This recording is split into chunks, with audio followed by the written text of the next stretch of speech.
Et mon intervention, j'ai rappelé aux membres du gouvernement que la reddition de comptes permet de faire une analyse avec surtout le rapport qui a été fait par la Cour de compte, rapport que nous avons reçu depuis hier et qui nous a permis de voir quelles sont les différentes critiques et les différentes analyses qui ont été faites par la Cour de compte.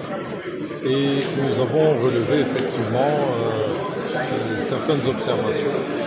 D'abord, dans le plan même de l'approche de gestion du budget, nous avons recommandé au ministre des Finances de nous dire quelles sera alors les lignes budgétaires sur lesquelles il peut faire des économies.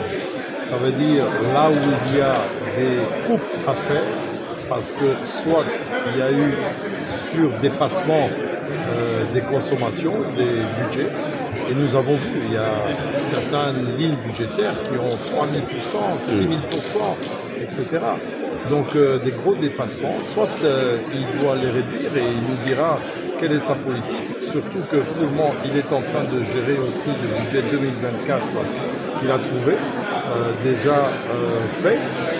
Il a participé, je pense, à l'élaboration du budget 2025 et la reddition de comptes nous permet d'analyser ce qui a été fait en 2023, comment ça va être corrigé en 2024 pour que ça soit encore beaucoup mieux corrigé en 2025. Et je lui ai recommandé aussi que lui et le ministre d'État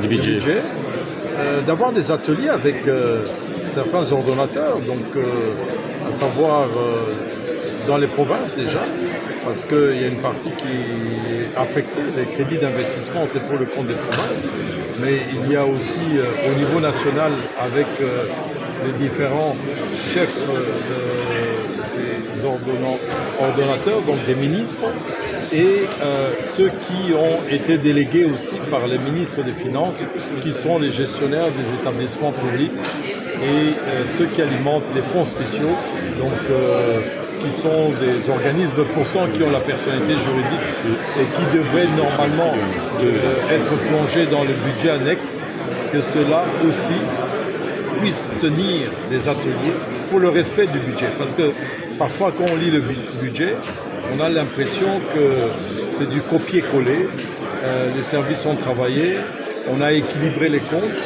mais le budget est un outil de travail, est un outil de politique qui doit déterminer quelles sont nos priorités. Alors quand vous voyez par exemple dans les infrastructures qu'il n'y a que 42,95% d'exécution, avec un faible taux qui atteint difficilement les 100 millions de dollars d'infrastructures, d'ouvrages, qui est pourtant la priorité, et que nous voyons que sur les 10 milliards, parce qu'on a eu à peu près 12 milliards, 30 000 milliards de francs autour de 2800, ça fait à peu près 12 milliards, je calcule rapidement, mais et qu'on n'a rien mis dans les infrastructures, c'est inquiétant.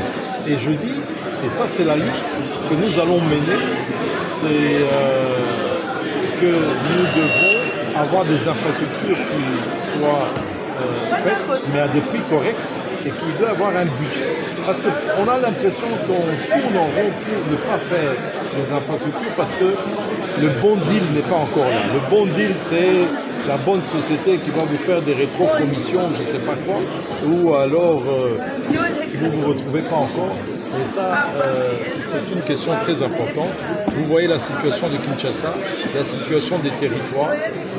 Nous avons recommandé aussi que les routes à l'intérieur puissent être faites en stabilisé, parce qu'on n'a pas assez d'argent pour faire les routes en asphalte ou en béton, et que les stabiliser d'expérience, je sais que ça coûte à peu près 50 000 $ et que ça peut durer pendant plus de 10 ans. Et donc voilà des innovations qui doivent être faites, mais le calcul doit être aussi pour le ministre des Finances de savoir quels sont les dividendes avec la DGRAD sur les dividendes des entreprises publiques et des autres recettes, parce qu'on ne doit pas tout laisser seulement auprès des régies financières qui font une pression fiscale les entreprises qui existent, les industries, les commerces, etc. Il faut aussi innover pour trouver d'autres recettes. On a le pétrole, on parle toujours, et puis le pétrole pour le moment est très faible, atteint à peine 1% sur le budget. Et on n'a qu'une seule société pétrolière qui participe au budget. À l'époque, je sais qu'il y a 15 ans à peu près, c'était 25% à peu près qu'il apportait.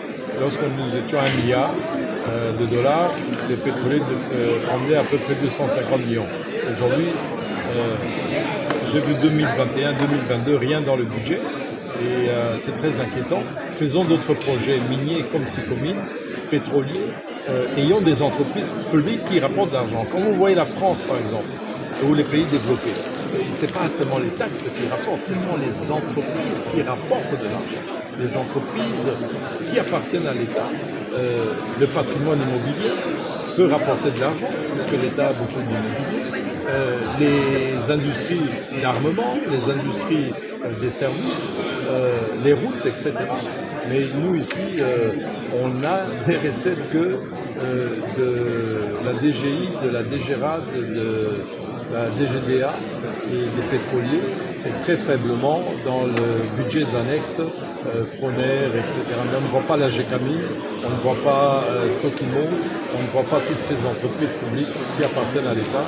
Et on ne voit pas la CNCS, on ne voit pas l'OCC, qui sont quand même des recettes très importantes pour la République démocratique du Congo.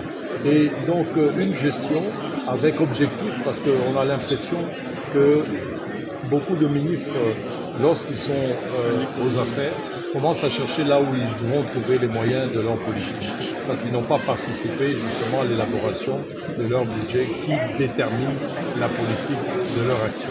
Merci. Merci beaucoup, Laurent.